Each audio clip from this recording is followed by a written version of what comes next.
Nah, tapi ada yang kedua, ini yang paling menarik. Kalau dibelenggu nyata, kok kenapa maksiat banyak? Ustadz mohon diberikan penjelasan tentang hadis Nabi SAW bahwa ketika datang Ramadan, setan-setan dibelenggu. Yang mengganjal adalah mengapa suasana maksiat masih terasa di bulan Ramadan, tidak hanya di lingkungan termasuk diri sendiri, masih terasa sangat susah atau berat menghindari maksiat, masih mudah marah, kurang sabar, dan lain sebagainya. Tapi hadis ini didapatkan dalam kitab Sahih Al-Bukhari di kitab Siyam, ketika Nabi menyampaikan, "Idza jaa Ramadan", kalau Ramadan sudah datang, futihat abwabul jannah, pintu surga dibuka. Pintu-pintu surga dibuka. Wa ughliqat abwabun nar, pintu-pintu neraka ditutup. Nah ini, wasufidati syayatin atau wasulsilati syayatin, dan setan-setan dibelenggu. Dibelenggu. Nah, kalimat setan-setan dibelenggu, ada yang mengartikan dibelenggu nyata. Dibelenggu nyata.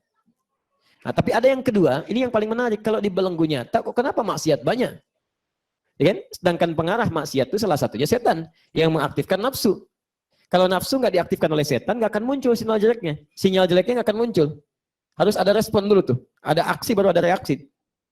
Baik, lalu bagaimana memahami itu? Nah, sebagian ulama kemudian memberikan penjelasan bahwa ini kalimat sulsilati syayatin, itu kalimat majazi. Kata kiasan. Yang dimaksud di sini adalah dalam suasana Ramadan. Ketika Ramadan datang, rahmat Allah tiba, kemudian orang-orang mulai tergerak untuk meningkatkan ibadah. Ketika bekal ini diberikan, orang mulai tergerak meningkatkan ibadah, ingin ibadah, maka ketika ibadah itu meningkat, nah ini persamaannya. Ibadah meningkat, ketaatan naik, maka maksiat turun. Nafsu ditekan, turun. Jadi ketika positifnya naik, negatifnya turun. Yang paling menarik, bukankah saat Ramadan orang sering istighfar? Ya kan? Orang meningkat ketaatannya 2 kali lipat. Ketika ini meningkat, istighfar mengampuni dosanya. Ketika ketaatannya meningkat, menutup peluang keburukannya. Kalau peluang keburukan sudah ditutup, dirinya sudah tercegah dari berbuat maksiat, mau bohong, tidak dilakukan. Takut, minimal takut batal puasanya. Ya kan? Mau mengerjakan ini yang salah, tetap ditahan, dan seterusnya. Maka seakan-akan pintu surga kalau begini terbuka. Pintu neraka tertutup. Karena nggak ada celah untuk melakukan keburukan, neraka ditutup, surga terbuka. Dan setan pun tidak mampu menggoda dia. Ya, tidak mampu, karena dia punya kekuatan untuk mengerjakan amal soleh. Dia tutup setiap celah-celah keburukannya. Maka dari sini dilukiskan seakan-akan setan terbelenggu. Terbelenggu itu kan nggak bisa mengerjakan sesuatu. Tapi kalau saat Ramadan, dia juga masih misalnya merespon keburukan-keburukan, masih ikut ajakan setan, masih membuka peluang untuk setan, ya ini sama saja bagi dirinya dengan di luar Ramadan. Sama kondisinya. Saya turunkan dalilnya sebentar. Saya masih melihat wajah-wajah agak kebingungan, saya tidak ingin seperti itu. Itu kan? Ada wajah minta tolong, Ustaz tolong jelaskan lagi, Ustaz tolong pahamkan lagi gitu ya. Lihat sini. Bismillah. Mohon izin kalau saya agak sedikit cepat karena menyesuaikan dengan waktu kita. Kita sampai jam berapa malam ini? Oh ya, baik insya Allah. Tidak akan mengubah situasi bahwa saya tetap pulang besok. Oke? Alhamdulillah. Alhamdulillah. Baik. Jam 10 saya selesai, silahkan antum sampai jam 12 ya. Baik. Lihat sini, ayat puasa. Quran, surah kedua, ayat 183. Posisi paling kiri sebelah atas. Saya tuliskan. Ya ayyuhalladzina amanu kutiba alaikumussyam kama kutiba alal ladzina min qablikum la'allakum tattaqun. Lihat sini.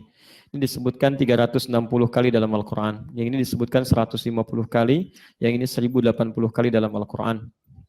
Nyambung ke sini sampai ke kata siam disebutkan sebanyak 9 kali dalam Al-Qur'an. Sekarang perhatikan, fokus ya. Baik-baik, lihat sini. Ya, disebut dengan harfun nida. Jangan dihafalkan istilahnya, saya ingin pahamkan maknanya. Harfun nida itu huruf yang ditujukan untuk memanggil satu objek. Dengan 3 jarak utama. Bisa dekat, bisa menengah, bisa jauh. Dekat, menengah, jauh. Saya mau panggil misalnya, kan? Di dekat saya ada Ustadz Hamim. Maka saya panggil, iya Ustadz Hamim. Pakai ya. Atau yang menengah misalnya, Ustadz Yahya. Saya panggil, iya Ustadz Yahya. Menengah, ya.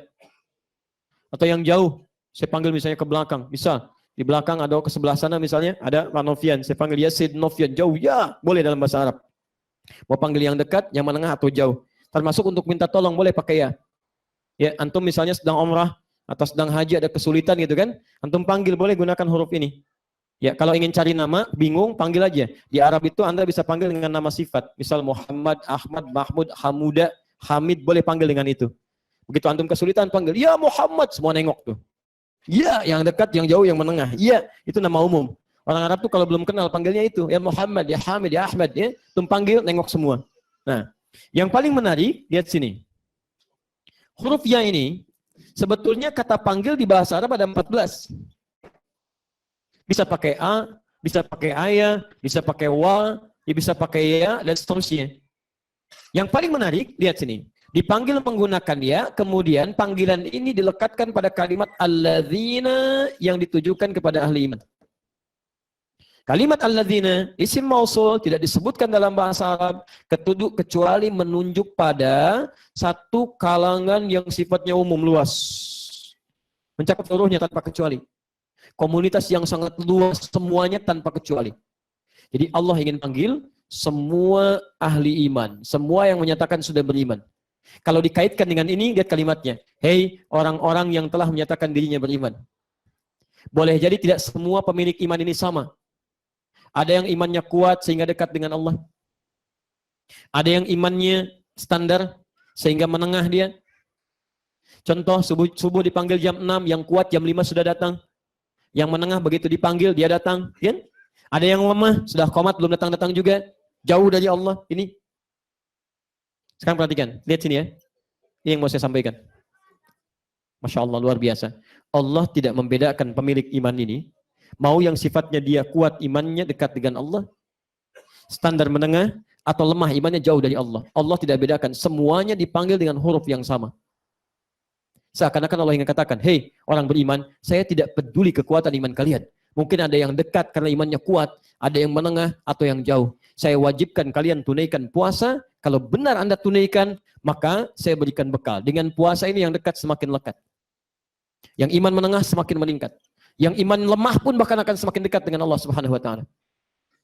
Makanya silahkan Anda perhatikan. Karena ayat ini membuka ayat puasa, di awal ayat puasa, pertengahannya tidak ada, akhir ayatnya nggak ada, maka silahkan Anda cek. Semua orang beriman di awal puasa itu memiliki spirit yang sama. Saya ulang ya, huruf ya ini membuka ayat puasa, di awal puasa. Pertengahannya nggak ada, akhirnya nggak ada. Seakan-akan memberikan isyarat di awal Ramadan, awal puasa, Allah berikan bekal yang sama, baik pada yang imannya kuat sampai yang paling lemah sekalipun. Karena itulah Anda bisa saksikan luar biasa. Ini mungkin di sini belum kelihatan. Datang Anda ke Indonesia, awal Ramadan, jangankan yang saf pertama yang biasa ke masjid, yang nggak pernah ke masjid pun bisa saf pertama. Ya percaya silakan. Awal Ramadan, penuh masjid itu. Jangankan yang biasa ke masjid, ahli masjid, yang nggak pernah ke masjid, bisa saf pertama. Tapi jaminannya cuma diberikan di awal Ramadan. Pertengahannya tidak ada. Cek, pertengahannya nggak ada huruf dia lagi. Silakan cek, sampai ayat 187 nggak ada huruf dia lagi. Karena itu jangan kaget kalau nanti ada seleksi. Awal Ramadan penuh sampai keluar. Pertengahan mulai muncul kemajuan, maju. Maju terus sampai ke atas ini. Dan seterusnya. Maka saya ingin sampaikan bahwa ketika Allah berikan pembuka Ramadan, itu setan dibelenggu, nutup, diberikan rahmat yang sama. Tinggal pilihan kita mau menggunakan rahmat itu lagi atau enggak. Maka pertahankan itu sampai ke pertengahan Ramadan, sampai akhir Ramadan. Kalau tahun Ramadan yang kemarin antum masih merasa kurang semangat juga, diberikan Ramadan sekarang masih nggak semangat juga, antum butuh berapa Ramadan lagi? Sedangkan tahun depan antum belum tentu hidup. Jadi kalau ini antum sia-siakan tahun ini, tahun depan belum tentu hidup, sayang teman-teman. Hati-hati.